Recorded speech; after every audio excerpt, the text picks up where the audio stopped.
Surat crime બ્રાન્ચે cyber ફ્રોડના આંતરરાષ્ટ્રીય કૌભાંડમાં સંડોવાયેલા મિલંદરજી ગેંગના એક કથિત મુખ્ય સભ્ય યોગેશ જગદીશભાઈ કુંભાણીની ધરપકડ કરી છે. તે 52,157 કરોડ રૂપિયા જેટલા સાયબર ફ્રોડનો આરોપી છે. તે લગભગ 200 થી વધુ મામલાઓમાં સંકળાયેલો છે.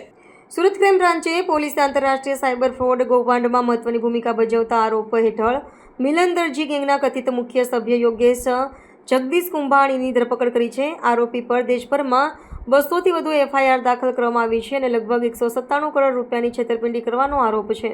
પોલીસના જણાવ્યા મુજબ કુંભાણી ભારતમાં થતા વિવિધ સાયબર ફ્રોડ દ્વારા ભેગા કરાયેલા નાણાંને દિરહમના ગેરકાયદેસર નેટવર્ક દ્વારા દુબઈ મોકલતો હતો. દુબઈથી આ નાણાંનો ઉપયોગ યુએસડીટી ખરીદવા માટે થતો, જેના દ્વારા નાણાં ચાઇનીઝ ગેંગ સુધી પહોંચાડવામાં આવતા. આ પદ્ધતિ દ્વારા ગેરકાયદેસર નાણાંની લેવડ દેવડ છુપી રીતે કરવામાં આવતી હતી. સુરત ક્રાઇમ બ્રાન્ચને મળેલી ગુપ્ત માહિતીના આધારે કાપોદ્રા વિસ્તારમાંથી કુંભાણીને ગિરફ્તાર કરવામાં આવ્યો. પોલીસના મતે તે લાંબા સમયથી ફરાર હતો અને એન્ટી સાયબર ફ્રોડ એકમ દ્વારા પણ તેની શોધ ચાલુ હતી. કેમેરામેન હકીમ શેખ સાથે વસીમ હાસમીનો રિપોર્ટ, આઝાદ ન્યૂઝ, સુરત.